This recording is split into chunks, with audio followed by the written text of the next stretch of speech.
لمحے میں میرے دماغ نے محسوس کی، لیکن دادو کے پاس جاتی یہ کوشش پوری کی کہ میرا بازو اس سے مس ہو سکے، لیکن مجھے کیا پتا تھا میری یہ چھوٹی سی حرکت میرے لیے یہ آزمائش کو بن جائے گی۔ وہ جلد ہی روم سے نکل گئی۔ دادو کی ناراضگی کا علم ہونے کے باوجود میری نظروں نے دور تک اس کا تعاقب کیا۔ دادو تو یہی تھی، مان جائیں گی، لیکن وہ پھر دیکھے نہ دکھے۔ اور میرے آنے کی خوشی میں دادو، میں اور مہوش پوری رات باتیں کرتے رہے، اور اسی وجہ سے مہوش اگلے دن یونیورسٹی نہیں جا سکی۔ مام ڈیڈ مجھے دیکھ کر حیران رہ گئے۔ میں ان سے بغیر ملے روم میں چلا گیا۔ صبح کے 5 بجے تھے اور یہ میاں بیوی اب آ رہے تھے۔ غصے میں مٹھیاں بھیجے میں بات لے کر سو گیا۔ اگلے دن مہک صبح گھر آ ٹپکی۔ ناشتہ کرتے وقت اسے گھر میں آتا دیکھ میرا موڈ سخت آف ہو چکا تھا۔ میں جان گیا تھا یہ ڈیڈ کا ہی کام ہوگا۔ وہ زبردستی ناشتے کے بعد مجھے اپنے ساتھ لے گئے۔ مجھے خود سے چپکنے والی لڑکیوں سے خوف ہوتی ہے، یہی وجہ ہے میں مہک کو خود سے دور رکھتا ہوں، لیکن اسے خود مردوں کی باہوں میں جھولنے کی عادت ہے اور مجھے ایسی لڑکیوں سے نفرت ہے۔ مہک، ابرش، ارسلانہ سب میری یونی فیلو سے واقف تھے۔ اس دن مہک نے جلد بازی میں دانش سے شرط لگائی۔ بعد میں مجھے ایک دوست سے پتہ لگا دانش نے مہک کو پرپوز کیا تھا، اور مہک کو یہ بات غلط غصہ دلا گئی کہ ایک مڈل کلاس لڑکے نے اس سے شادی کا خواب دیکھے بھی کیسے۔ مجھے افسوس نہیں تھا کہ میں جیت گیا۔ میری خیال سے دانش مہک کو ڈیورس نہیں کرتا، وہ اس سے بہتر لڑکی ڈیورس کرتا ہے۔ مہک اس کے لائق نہیں تھی، وہ کسی کے جذبات کی قدر نہیں کرتی، لیکن اس دن دانش کے باتیں مجھے دل پر لگی تھی۔ آخر کھیل ہار کے کر کون خوش ہو سکتا ہے؟ اس نے کہا تھا زندگی کی کھیل عجیب ہے، کبھی بھی پاسا پلٹ سکتا ہے، اور واقعی قسمت نے ایک کھیل کھیلا تھا جس میں میں بری طرح ہار گیا۔ مہک کی عادت تھی چپکنے کی، میں اس سے جتنی دور جانے کی کوشش کرتا وہ اتنا ہی میرے قریب آتی، یہی وجہ تھی میں نے اسے ڈانٹ دیا، لیکن پھر اس کے کہنے پر میں اس دن اسے ڈیفنس سینٹرل لائبریری لے آیا، جہاں میری ملاقات حجاب تاثیر سے ہوئی۔ میں نے سنا تھا عورت اپنی طرف اٹھنے والی ہر نگاہ پہچان لیتی ہے، اور اس کا چہرہ دیکھ مجھے یقین ہو چلا تھا وہ میری ان نظروں کا مفہوم جان چکی ہے۔ میں بس اسے تنگ کر رہا تھا۔ اتنا سنبھالتی ہو خود کو، پھر بھی گر گئی، کیا فائدہ ایسی حفاظت کا جب مقابلے کی نظریں زیر کرنے کا فن رکھ جانتی ہو۔ وہ میرے جملے سے اس قدر خوفزدہ ہو گئی کہ اپنی جگہ سے ہل تک نہ پائی، نہ میرے موجودگی اسے ہوش میں لا سکی، نہ میرا لفظ، لیکن اپنی دوست کی آواز سنتے ہی وہ تیزی سے باہر نکل گئی۔ نہ چاہتے ہوئے میں بھی اس کے پیچھے گیا۔ مہک وہی ابھی تک بک ڈھونڈ رہی تھی۔ اس بے وقوف لڑکی کے ساتھ کون سر کھپاتا؟ وہ خود کو میری نظروں میں بدتر دکھانے کے لیے سافٹویئر انجینئر میں ہو کر بکس الیکٹرک انجینئر کے پورشن میں ڈھونڈ رہی ہے۔ جویریہ، تم نے دیکھا وہ گھٹیا شخص، وہ گندا ناپاک انسان، اس نے مجھے چھوا، اس نے مجھے بھی ناپاک کر دیا۔ اس کی ہمت کیسے ہوئی مجھے ہاتھ لگانے کی؟ حجاب کے لفظ نے جہاں میرے اندر کے حیوان کو جگایا، وہیں اس کی حرکت نے مجھے زندگی بھر کا اعتبار دے دیا۔ وہ بار بار اپنا ہاتھ بری طرح رگڑ رہی تھی، جیسے کسی ناپاک شے کو ہاتھ لگا لیا ہو، اور میری حیرت کی انتہا نہیں تھی۔ اس قدر پاگل لڑکی میں نے آج تک نہیں دیکھی، لیکن اس وقت مجھے اس کی حرکت سے زیادہ اس کے لفظ نے جھنجھوڑ ڈالا۔ میں ناپاک! مجھے اپنے وجود سے گھن آنے لگی۔ آنکھیں بند کیے تو موم کی وہ ہنسی آنکھوں کے سامنے لہرائی۔ ٹھاں کی آواز سے وہ دروازہ بند ہوا، جس کے بعد میری آنکھیں ہمیشہ کے لیے کھل گئی، لیکن آج تک وہ ابراز مجھے نہیں ملا جو اہم تھا، خاص تھا۔ میں نے بے اختیار اپنا ہاتھ ناک کے قریب کیا۔ میں اس بدبو کو محسوس کرنا چاہتا تھا جس نے حجاب تاثیر کو رلایا، لیکن میرے ہاتھوں میں وہ بدبو نہیں تھی، یا تھی لیکن میں محسوس نہ کر سکا، کیونکہ میں ہوں تو ناپاک اور وہ پاک۔ بار بار ایسے لفظ میرے ذہن میں گونج رہے تھے، وہ تو چلی گئی لیکن پیچھے اپنا عکس میرے ذہن میں چھوڑ گئی، جس کا اثر یہ ہوا سارا غصہ میں نے مہک پر نکالا۔ جواب میں مہک نے بھی مجھے سنایا، پر اس کے لفظوں نے بھی مجھے اس قدر نہیں جھنجھوڑا جتنا حجاب تاثیر کے لفظوں نے جھنجھوڑا۔ میں مہک کو چھوڑ کر گھر پہنچا۔ گھر میں مام اور دادو میرے لیے لڑکیاں ڈھونڈنے کی تیاری میں تھی۔ میں انہیں کیسے بتاتا، مجھے عورت کا وجود تک اپنے پاس برداشت نہیں۔ میں ان کے قریب جانے کی کوشش بھی کروں تو دل روتا ہے، چیخ کر کہتا ہے آخر ہو نہ حیات عالم کی اولاد، بھلا اس سے منفرد کیسے ہو سکتے ہو۔ پہلی بار جب کسی عورت کے قریب جانا چاہا تب حجاب تاثیر رکاوٹ بن گئی۔ اس کے بعد سے جانے کیوں میں ان کے پاس جا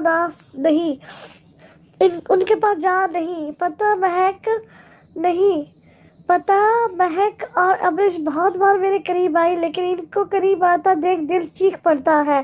موم کی وہ ہنسی آنکھوں کے سامنے لہراتی ہے اور تب مجھے ہر عورت سے نفرت ہو جاتی جو خود سے میرے قریب آتی۔ لیکن حجاب تاثیر وہ پہلی لڑکی تھی جس نے میرے وجود کی نفی کر کے ضد دلائی، اور اسی ضد کا نتیجہ تھا میں نے شادی کے لیے ہاں کر دی۔ ماؤں کی مداخلت مجھے غصہ دلا گئی تھی۔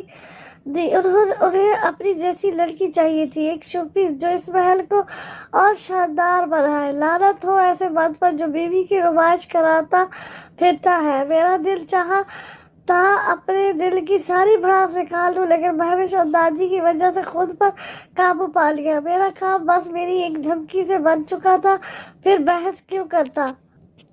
اب بس انتظار تھا حجاب تاثیر کے جواب کا۔ میرے دل میں خیال آیا تھا شاید حجاب نے جان بوجھ کر مجھے متاثر کرنے کے لیے یہ حرکت کی، لیکن یہ بھی سوچ تھا اسے نہیں پتا تھا میں نے اس کا عمل ہاتھ دھونا دیکھا تھا، اس کے لفظ سنے تھے، میری موجودگی کا اسے علم تک نہ تھا۔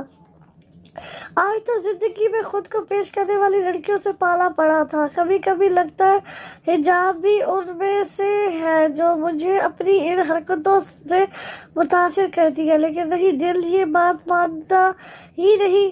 مجھے لگا تھا جیسے امیر بندے کو حجاب تاثیر تو کیا کوئی محلوں کی شہزادی تک رد نہیں کر سکتی، انکار نہیں کر سکتی، لیکن انکار ہوا تھا۔ عزت افزائی تک کی تھی میری دادو کی، میری بہن کی۔ وہ پورا دن میں سلگتا رہا، ایک آگ سی جل رہی تھی میرے اندر، اور اس دن بھی کلب جا کر میں نے شراب کا سہارا لیا، لیکن اس دن وہ شراب بھی مجھے دغا دے گئی۔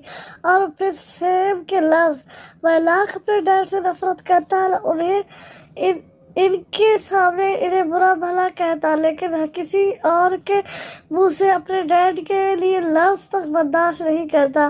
اس نے غلط وقت پر غلط بات کی جس کی سزا سے میرا غصہ دل آ گیا۔ میں وہاں سے چلا آیا، مجھے سیم کی فکر نہیں تھی۔ میں جانتا ہوں ویٹر انکل کو کال کر کے بتا دے گا، کیونکہ سیم بھی اسی دوزخ سے تعلق رکھتا ہے جہاں میں پیدا ہوا تھا۔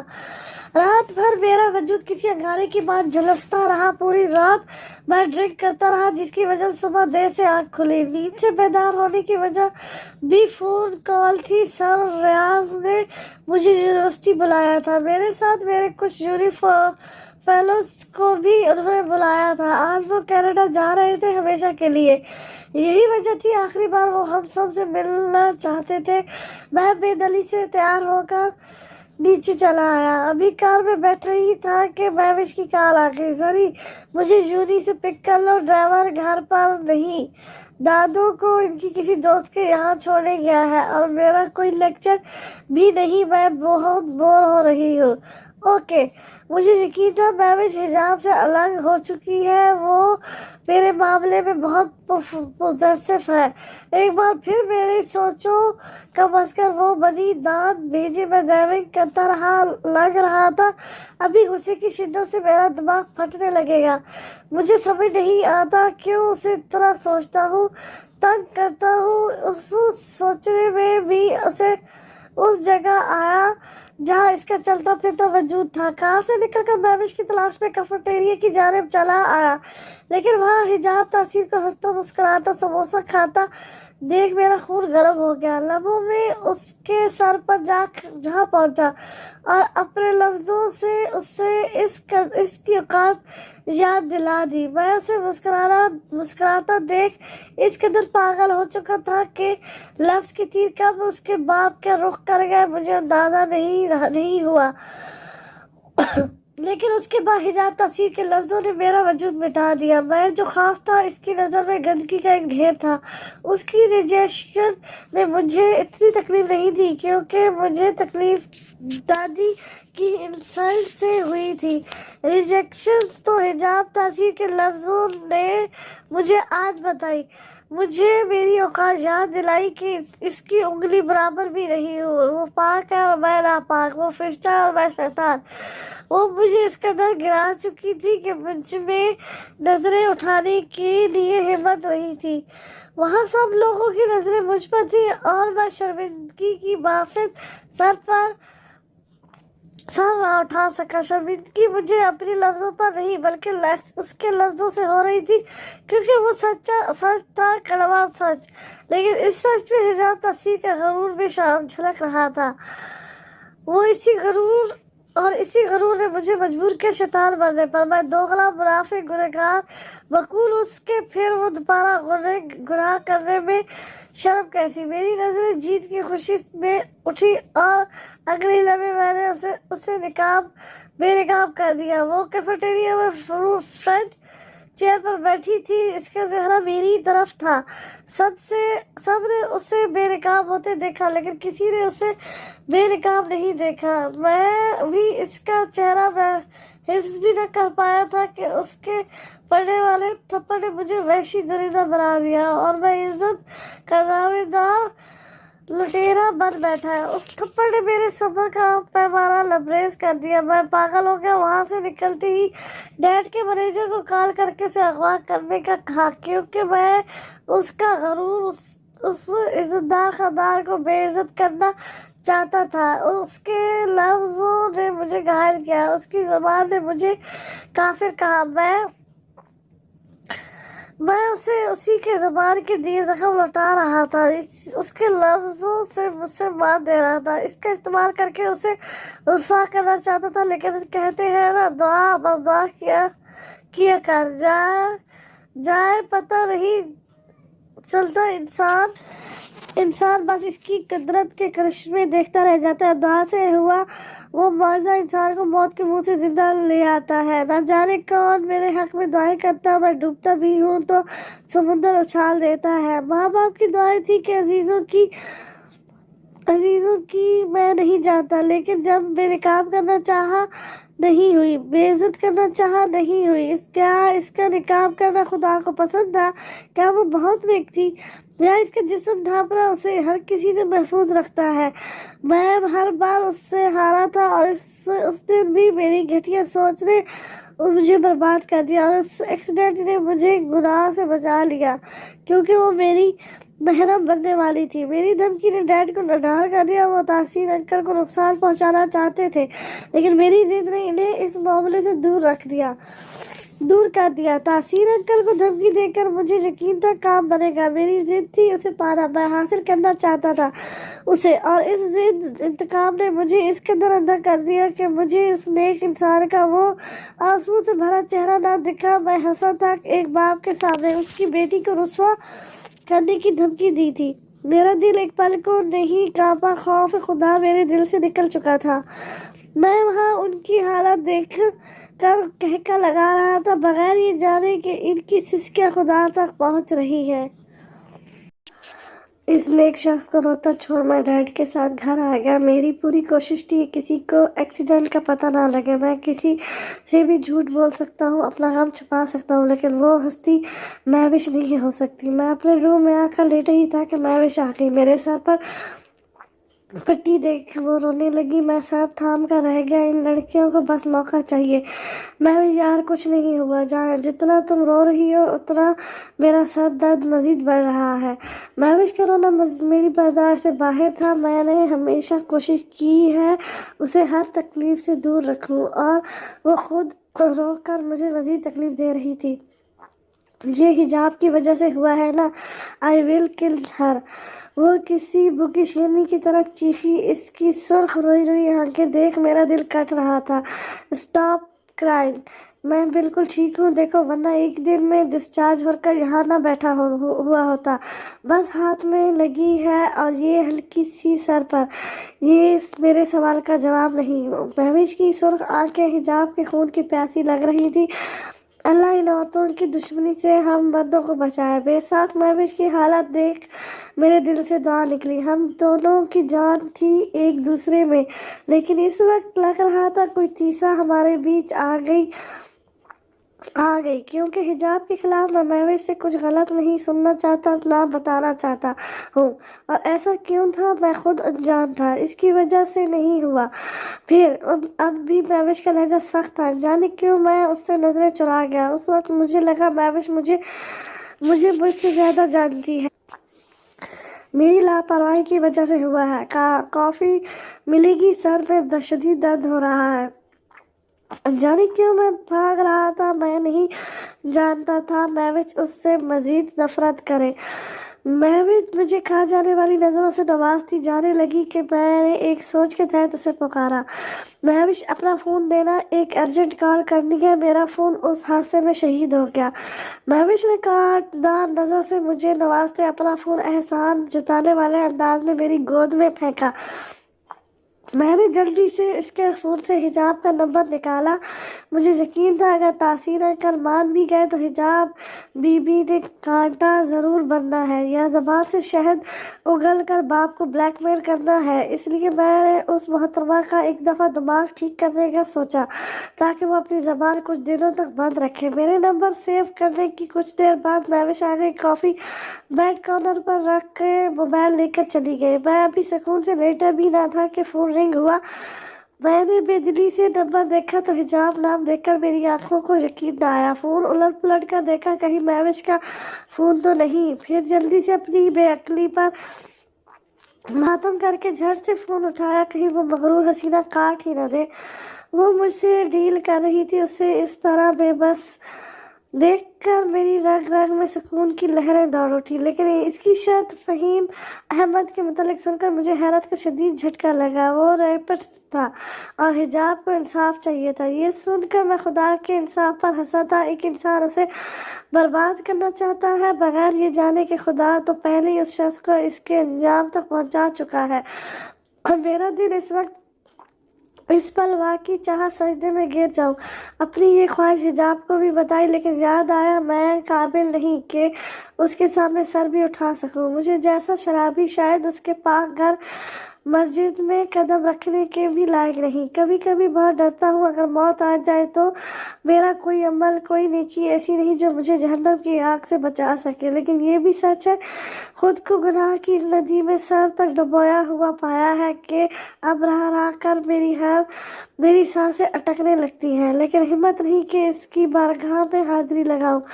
ڈر لگتا ہے اس سے، اپنے عمل سے، گناہ میں ڈوبے اپنے وجود سے۔ 1 گھنٹے کے اندر اس کی پیدائش سے لے کر اب تک کی ساری انفارمیشن کی خبر دو مجھے، اور یہ بیویوں کی طرح ہر بات میرے ڈیڈ کو بتانے کی ضرورت نہیں۔ آئی سمجھ، کام پر لگو۔ ڈیڈ کے مینیجرز کو فہیم احمد کی انفارمیشن کلیکٹ کرنے کا کہا، جو 2 گھنٹے بعد اس نے مجھے دی۔ رانیہ کا ریپ فہیم احمد نے کیا تھا۔ اس کی فیملی انصاف کے لیے آخری وقت تک لڑتی رہی، لیکن کسی گواہ اور ثبوت کے نہ ہونے کی وجہ سے کیس بند کر دیا گیا۔ فہیم احمد کی کمزوری عورت ہے، ہر بار جاب سے اسے اپنی انہی حرکتوں کی وجہ سے نکالا جاتا، عورت ہو یا بچی۔ اس نے کسی پر رحم نہیں کیا، لیکن مجھے حیرانگی اس کی ہسٹری جان کر نہیں، ان بے حس لوگوں پر ہوئی جو اس شیطان کی رگ رگ سے واقف ہو کر بھی گواہی دینے نہیں آئے، اور ان سب میں وہ ہستی بھی شامل تھی جس کی میں نے سب سے زیادہ عزت کی ہے۔ کیا زندگی ہے آپ کی پپا جی، سیم کتوں والی۔ منسٹر کا پالتو کتا بھی آپ جیسی زندگی گزارتا ہے، بس بھونکنے پہ 2 وقت کا کھانا نصیب ہوتا ہے۔ میں اسی رات گاؤں چلا آیا